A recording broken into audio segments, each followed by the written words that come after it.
All right, let's jump right in. Today, we're completely tearing down the facade of peace. We're going to look at what's actually going on inside the minds of those people who literally never seem to lose their cool. I mean, picture the most absolutely unflappable people you can think of. Someone like Satoru Gojo from Jujutsu Kaisen, or maybe Levi Ackerman from Attack on Titan. Their calm is it's this deadly focused efficiency, right? And then contrasts them with the absolute panickers of the world, like Usopp from One Piece, who will practically lose his mind if his toast burns a little too much. We all know someone who stands as the calm eye of the storm during a literal hurricane-level crisis. But what if that peace is actually just a complete illusion? Okay, let's dive into this. I want to challenge you right out of the gate here. When things go completely sideways and everyone else in the room is freaking out, are you actually experiencing genuine peace? Or is that calm demeanor just a meticulously crafted mask? One that you've been wearing for so long you've kind of forgotten how to take it off. Because, let me tell you, what looks like peaceful serenity on the surface can sometimes hide a really desperate, chaotic struggle underneath. To really wrap our heads around this, we need to introduce the concept of the swan, because not all calm is created equal. Think about a swan just gliding across a lake. It looks incredibly graceful on top, perfectly poised, not a care in the world. But underneath the water, its little webbed feet are paddling frantically just to keep moving forward.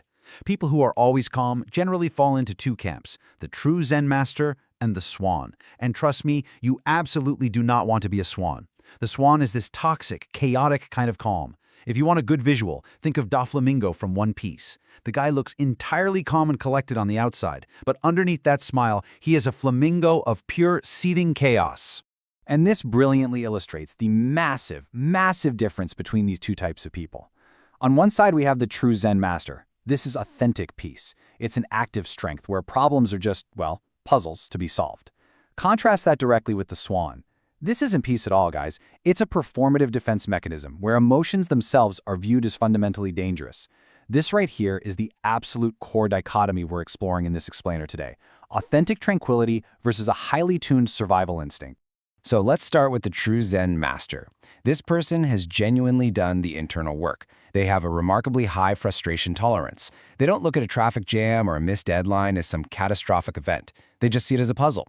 And this usually comes from a conscious practice, something like mindfulness, or the ancient philosophy of Stoicism. The Stoics essentially believe that, hey, since we can't control external events, we really shouldn't waste our energy panicking over them. The only thing we can control is our response. Think of Uncle Iroh from Avatar: The Last Airbender. The man has seen the absolute worst the world has to offer, yet his calm isn't passive, it's an active weapon. He chooses peace. It's not that he's unfeeling, he's just not ruled by his feelings. But then, we have the second type. And unfortunately, this is the much, much more common one, the swan. The swan's calm is, frankly, an absolute performance.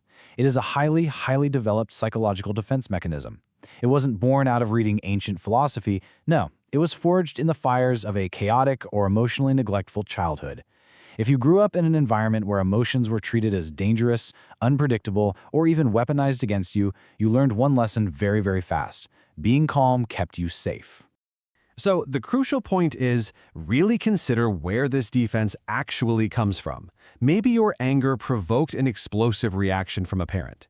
Or maybe your sadness was just repeatedly ignored, so you eventually realized, what's the point in expressing it? Suppressing your feelings literally became the only viable path to safety. I want you to ask yourself right now, when you have that completely blank face during a massive internal freakout, is that you being strong, or is that just your childhood survival programming kicking into high gear? You aren't actually calm, you're just very, very good at pretending. But here's the thing, faking this calmness, it isn't free. There's a massive, devastating psychological toll that comes with being a human pressure cooker. I mean, when you spend your entire life pushing down every natural reaction you have, that energy doesn't just evaporate into thin air. It sits there. It stews, it builds and builds inside the boiler of your mind, and eventually the pressure is just going to become way too much to bear. In fact, suppressing your emotions basically guarantees three major consequences: the delayed explosion, emotional numbness, and a complete lack of empathy. It's almost comical in a really dark way. You might spend a literal decade successfully bearing all your serious trauma, only to have an absolute apocalyptic meltdown because you couldn't find your car keys on a random Tuesday morning. Let's break down that first consequence, the delayed explosion. Look, you can only suppress so much for so long. Swans often seem perfectly fine for years. They're usually the rock of their friend group. And then someone cuts them off in traffic, or they drop a pen, and boom, a totally disproportionate meltdown.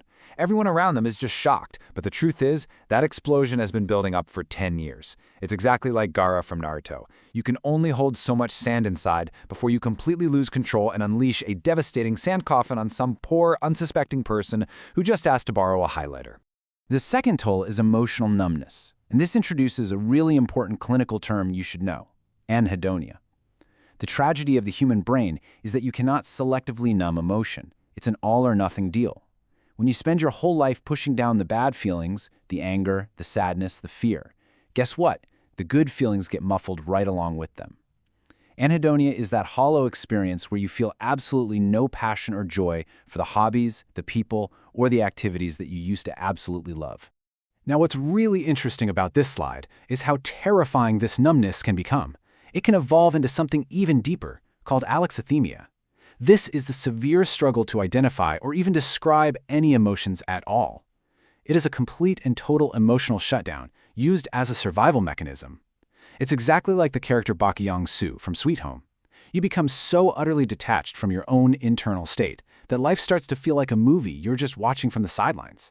You aren't truly living it, you're just observing it happen to a body that you happen to pilot.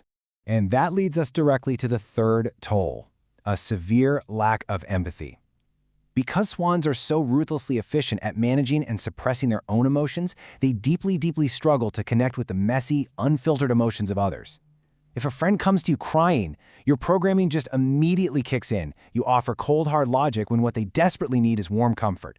You try to fix their feelings with like a 10-point action plan when all they really want is for you to just sit in the mess with them for a minute. It isn't that you don't care. It's just that your brain is hardwired to solve, not to feel. So if you're sitting there right now realizing that you've been a swan your entire life, what do you do? Well, the goal here isn't to suddenly start panicking at everything. The goal is to transition from that performative calm to an authentic calm. And for recovering swans, that means relearning that it is actually safe to feel. We can do this through a highly actionable 3-step process: become an emotional scientist, schedule feeling time, and find a safe space. Step 1 is becoming an emotional scientist. When you feel a flicker of anger or a wave of sadness, your immediate instinct is going to be to shove it down. Don't. Just pause. Get curious about it. Say to yourself, well, that's interesting. Where's that coming from? You do not have to act on the feeling, and you certainly don't have to let it control you. You just have to observe it. Doing this starts teaching your brain a vital lesson. Feelings are just data. They're just information about your environment, not life-or-death emergencies that require immediate suppression. Let's move to the next step and see how this builds, because step 2 is all about the number 10. You literally need to schedule feeling time for just 10 minutes a day. I know. It sounds a little ridiculous to pencil your emotions into your calendar, but trust me, it works wonders.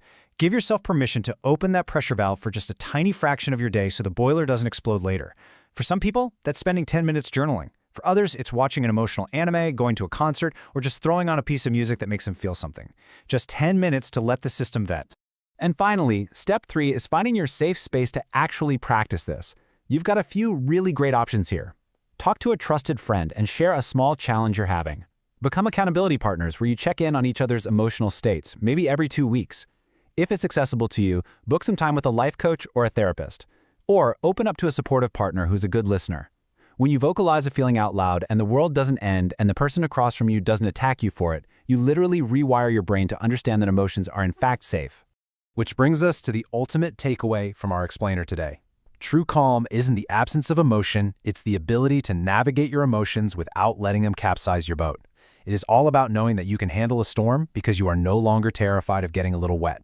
Your feelings are not your enemy, guys. They're your compass. And learning how to read that compass, rather than just hiding it in a drawer and pretending it doesn't exist, is the greatest strength you can possibly develop. So, I want to leave you with this provocative question to chew on. If you've been a swan your whole life performing peace while paddling furiously in the dark, what is the very first feeling you will finally allow yourself to explore today? Thank you so much for joining me for this explainer. If this resonated with you and you kind of